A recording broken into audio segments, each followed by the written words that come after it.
Fala aí pessoal, beleza? E aí meu povo do segundo ano, tudo bem? Saudade de vocês, saudade de estar sempre com vocês, né? Daquela saudadezinha, eu tava conversando até com um de vocês agora há pouco, né? Eu sempre fico preocupado, tento entrar em contato com vocês, por mais que às vezes seja difícil, né? Mas eu sempre quero saber como é que todo mundo está, né? Porque assim, vocês são bem importantes para mim, né? Uma parte de mim que aí eu não estou podendo ter contato, né? É um pouco triste. Gente, vamos lá. Espero que todos estejam participando, estejam gostando das aulas. Deixem os comentários aí, por favor, se estão gostando, não estão gostando. O que a gente pode mudar também, gente? Não fica com medo, não. Olha só, aproveitem que vocês não têm que estar de tete a tete comigo de frente, que vocês podem fazer comentário mesmo. Ah, eu não gostei disso, não gostei daquilo. Tira a dúvida, tá bom? Que eu tô aqui justamente para isso, beleza, galera? Vamos lá, pessoal. Primeiro, o que a gente vai falar hoje é abrir um novo conteúdo. A gente vai falar dos conteúdos mais importantes que existem na história, beleza? Mais transformadores. Cara, tão importante quanto a Revolução Francesa, né? A Revolução Industrial. Porque a gente está falando ali, ó, tete a tete um com o outro. Enquanto a Revolução Francesa você vai ter uma mudança política e social no mundo a partir dela, né? O mundo vai se transformar através da Revolução Francesa, né? As pessoas vão começar a parar e olhar, caraca, gente, é possível mudar, é possível fazer uma transformação, enquanto a Revolução Industrial, ela age no silêncio, ela age na calada, ela age na esperteza. Por quê? A Revolução Industrial, ela não quer ser percebida, beleza? A economia não quer ser percebida, só que os ingleses fizeram a grande sacada disso, beleza? Gente, primeiro passo para a gente começar a falar de Revolução Industrial, a gente tem que começar a entender o que era a Europa naquele período, né?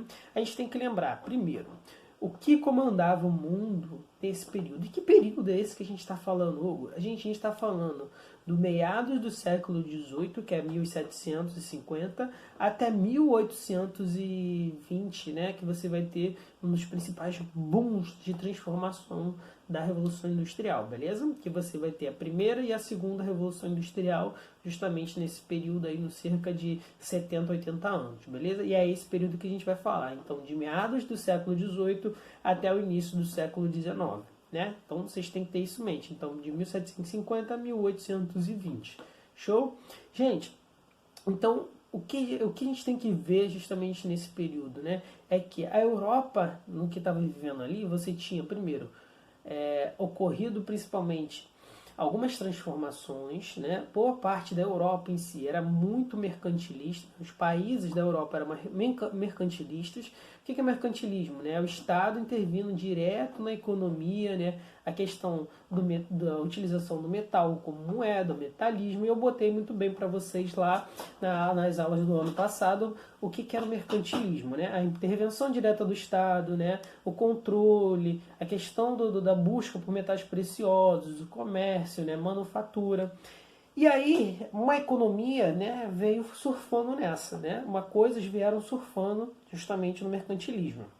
E a gente vai ver que alguns fatores vão ser extremamente importantes para a mudança, para essa mudança de perspectiva de mercado, de mundo, né? E a Revolução Industrial vai trazer justamente tudo isso.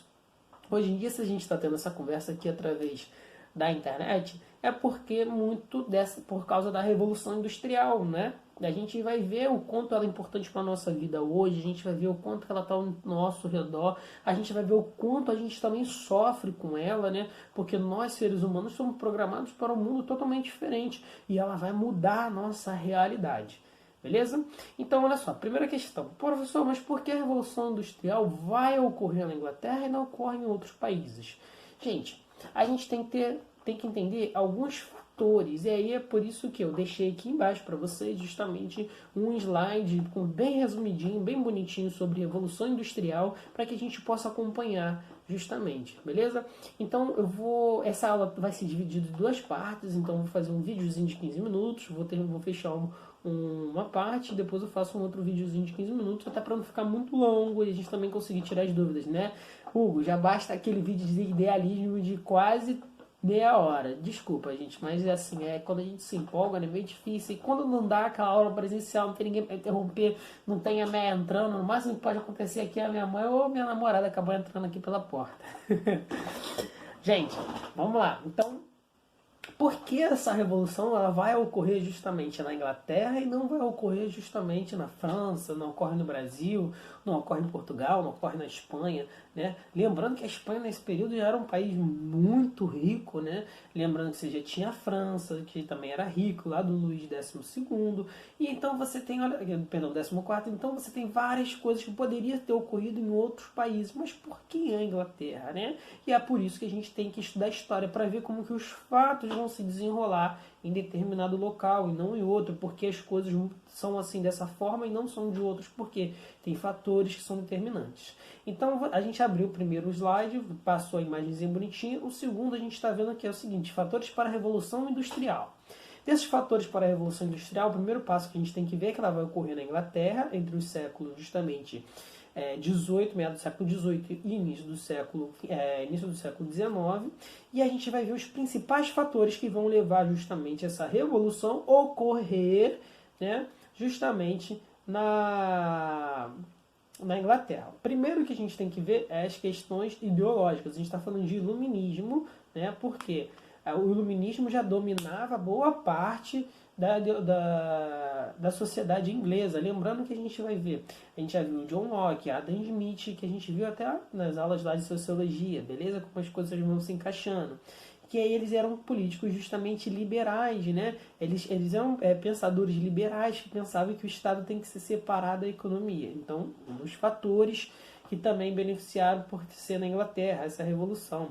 Segundo fator foi a Revolução Gloriosa, porque você realmente separou o Estado, agora a monarquia é uma monarquia, a representação, enquanto a política é feita pelas pessoas, né? O governo é feito pelas pessoas. E aí, quem são essas pessoas? É justamente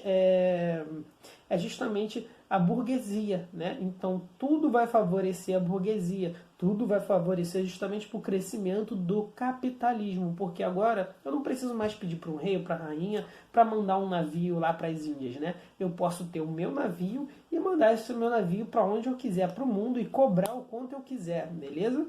E aí os ingleses são os primeiros a fazerem isso, eles são muito espertos, porque, para vocês terem ideia, eles já começaram a criar mesmo nesse período, um pouco antes da Revolução Industrial em si, né, começaram a criar, por exemplo, seguros. Você tinha um navio, ele ia para o Brasil, você fretava o navio e ainda dava o seguro. Então, quando o navio voltava intacto, eu tinha lucro. Então, começou a criar as primeiras companhias de seguros justamente na Inglaterra. Olha a sacada dos caras, né? Emprestar dinheiro para segurar alguma coisa e aquilo acaba retornando. Isso é muito interessante. E aí a gente vai ver que é o seguinte: o mundo rural também vai beneficiar, porque a Inglaterra, nesse período, boa parte dela era rural. Você tinha política mercantilista, mas boa parte desses recursos ficava concentrado na coroa. Então veio a Revolução Gloriosa e acabou justamente com esses poderes da coroa, tendo que a burguesia sendo favorecida em relação a isso, tá bom? Só que você tinha muitas pessoas pobres, né? A Inglaterra era um país muito pobre, muito desigual. E aí qual é a grande questão disso? Quando veio a Revolução Industrial, né? Que é quando começaram ali a buscar mais produtos manufaturados e começar a fazer isso mais rápido, né, começaram a criar máquinas. E aí a gente vai ver que vai começar a primeira revolução industrial com a máquina a vapor, em 1753, mas vai ter outras máquinas no mundo todo, principalmente na França. Né? Eles vão querer justamente criar mecanismos para produzir mais em menos tempo. Beleza? Isso é a principal tendência justamente do capitalismo da revolução industrial. Produzir mais em menos tempo e mais barato. Só que qual é o grande problema disso? Você precisa de pessoas, né? E o que vai ocorrer? Porque a Inglaterra é muito pobre nesse período, existiam muitas pessoas, a gente vai ver que justamente eles vão se aproveitar desse grupo de pessoas. Então anotem, o que vai favorecer a Revolução Industrial também ser na Inglaterra é a pobreza das pessoas, por não terem mais acesso à terra, tá bom? Então, por que não aconteceu na França? Porque na França você ainda tinha algumas terras públicas, você ainda tinha sistemas feudais. Na Inglaterra, você só tinha burguesia e você tinha a ideia do sistema da propriedade privada. Quem comprou é o dono. E aí acabaram também a ideia das terras públicas, né? E aí o que acontece? Essa galera pobre, sem onde morar, para onde ir, começaram a vagar entre as cidades, beleza? E aí começaram a aproveitar justamente essa mão de obra das pessoas como recurso. E aí a gente vai ver uma coisa, né? Segundo ponto, o poder da burguesia. A gente vai ver que a burguesia é uma classe social. Segundo ponto, a gente vai ver, né, a participação dela na economia e na política da Inglaterra nesse período, desde que a gente viu lá no ano passado das revoluções gloriosas, como eles são importantes, né, e eles são fundamentais para o livre comércio. O que é esse livre comércio? É justamente o surgimento, galera, do capitalismo, né? Eu poder comercializar como eu quiser, sem ter que ficar pedindo para o Estado. Então, ser mais livre para poder comercializar, beleza? Gente, outra questão também é a gente falar, né, sobre essa questão da mão de obra. Por que essa questão da mão de obra é importante? Porque você precisava de pessoas para operar a máquina. E quanto mais barato essa mão de obra fosse, mais barato eu produzo, mais eu posso vender, né, barato. Essa é a principal lógica do capitalismo, é produzir barato e vender caro, produzir barato e vender caro, né? Essa é a lógica do capitalismo e é assim que ela vai funcionar. Uma grande questão que a gente tem que começar agora a analisar, justamente, como vocês estão no ensino médio, esse ponto mais interessante, a mão de obra disponível, né? Tinha muitas pessoas pobres, sem lar, sem dinheiro, sem onde comer, e foram para as cidades e começaram a trabalhar nessas primeiras fábricas que começam a surgir, né? De máquinas a vapor. E aí você tinha essa grande necessidade de mão de obra e você tinha essas pessoas para suprir. As pessoas em si, gente, são recursos. Se você souber utilizar muito bem esses recursos, você enriquece. Né? Por quê? Olha só, a mão de obra barata na Inglaterra favoreceu justamente o início da Revolução Industrial, porque tinha pessoas pobres para trabalhar nas fábricas e só tinham praticamente essa opção. Só que a gente, se começar a pensar e olhar ao longo da história, a gente vai vendo que essas mesmas características vão se repetindo, vão se replicando. Então, você vai ter a primeira revolução industrial na Inglaterra, depois você vai ter processos grandes industriais ao longo do mundo. Exemplo disso, como é que isso vai acontecer, Hugo?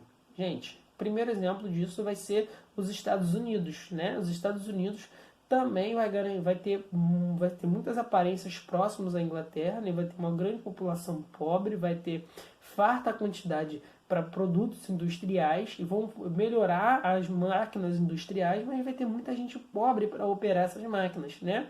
E o que eles fazem? Exploram essas pessoas pobres para trabalhar nas fábricas. E isso vai ser uma figura que vai ocorrendo ao longo do mundo. Por quê? A grande ideia é produzir barato para vender caro.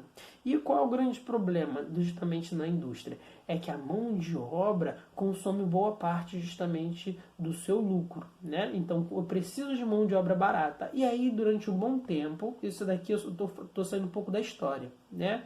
Da história que a gente está falando, mas eu quero que vocês reflitam. Então, começou na Inglaterra por causa das pessoas pobres, foi para os Estados Unidos porque tinha pessoas pobres. Depois que essas fábricas saíram dos Estados Unidos, foram para os países chamados tigres asiáticos, para os países pobres asiáticos, né? Também num período no Japão, para aproveitar a pobreza do Japão, né? Para você explorar justamente esse período. E depois aconteceu uma parada muito interessante que a gente consome hoje em dia até hoje, desde a década de 60, que são os produtos chineses que estão aí pelo mundo. E o que eles fazem? Né? O que a indústria faz? O que o capitalismo faz? Aproveita justamente a mão de obra barata por ter milhões, bilhões de pessoas justamente num país pobre, e aí aproveitam justamente essas pessoas para trabalhar, beleza? É isso que eu quero que vocês comecem a sacar, ter esse mesmo tipo de pensamento, porque a história é a compreensão do que está ao nosso redor, e vocês precisam compreender isso, né? Olhando para o passado. Então vamos lá para o quarto ponto, que é falar sobre a grande quantidade de matérias-primas. O que é grande quantidade de matéria-prima? Não adianta também eu ter a máquina e ter a pessoa para trabalhar se eu não tiver o que eu transformar, né? O que eu pegar barato para transformar em caro, né? E aí é o que a Inglaterra muito vai se beneficiar. Por quê? Ela pegava justamente o minério de carvão para para utilizar nas suas máquinas a vapor, porque lá tem muito minério de carvão. Eles pegavam justamente a lã e o algodão, né? A lã vindo justamente da própria Inglaterra e dos outros países ali do Reino Unido, e o algodão vindo dos Estados Unidos, e eles beneficiavam isso. O algodão também vindo aqui do Brasil, tá? Eles pegavam também esse algodão, levavam para suas fábricas na Inglaterra e começavam justamente a beneficiar, manufaturar, só que uma manufatura muito mais rápida, dinâmica e muito mais barata. Porque existe manufatura, né? Existe o artesanato. O que é artesanato? Aí eu queria pegar essa caneta aqui, eu fazia uma por uma, né? Aí eu terminei. Aí eu pego e começo a fazer outra. Eu sei todo o processo de fazer a caneta. Agora, a manufatura é o seguinte: eu pegar uma linha, eu e mais 3 pessoas, ó. Eu faço a tampa, você faz o corpo da caneta, tá bom? E o outro vai encaixar essa partezinha aqui. Olha, a gente está dividindo o trabalho, isso é divisão de trabalho. Isso é o início isso é a manufatura, né? É o quê? Agregar também alguma coisa, mas começando a dividir o trabalho. Então, eu vou ensinando e cada um vai começando a fazer uma parte. Só que na Revolução Industrial isso é muito mais rápido, porque agora, basicamente, eu vou ter pessoas para construir uma caneta inteira. Então, eu vou ter uma fábrica só de tampinhas, eu vou ter uma fábrica dessa partezinha aqui da caneta, outra partezinha da ponta, e aí eu vou dividindo também os trabalhos, porque eu vou ter uma pessoa específica só para fazer isso daqui, porque agora essa pessoa só tem que saber fazer isso daqui muito bem.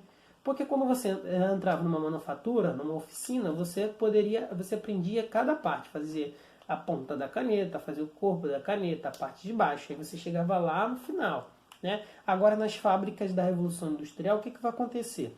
As pessoas só vão aprender a fazer o seu passo, o que ela foi ensinada a fazer, que é só justamente isso, e aí cria uma super especialização sobre o que elas devem fazer, beleza? Mas também vão alienar as pessoas sobre o seu trabalho, porque você só vai saber agora fazer isso, você não sabe mais fazer a caneta toda, também não te interessa e também não querem que você aprenda. Por quê? Não querem que você aprenda porque não é interessante. O importante é ganhar dinheiro, produzir muito, gastando pouco para vender mais caro. Esse é o sentido não só da própria Revolução Industrial, mas esse pensamento é impulsionado pelo capitalismo. O capitalismo que cria esse sentido justamente da Revolução Industrial. E ela é fundamental por quê? A Revolução Industrial ela vai possibilitar o mundo mudar, as mudanças que vão ocorrer no mundo, a mecanização, a questão da tecnologia, tudo isso vai mudar, porque a Revolução Industrial, muito vindo pelo esse liberalismo do capitalismo, vai incentivar que as pessoas comecem a competir economicamente, vai começar que os países entrem em competição uns com os outros, para quê? Para buscar produtos mais baratos, para buscar produtos melhores, para quem consegue vender mais, para quem consegue produzir mais e vender mais. Beleza? Gente, essa é a primeira parte da Revolução Industrial. Eu vou parar por aqui, para até o próximo vídeo não ficar muito grande. Espero que vocês possam justamente tirar dúvidas aqui, né, no grupo. E aí a gente se vê justamente na próxima aula, na parte 2. Beleza? Gente, um abração para vocês e até a próxima.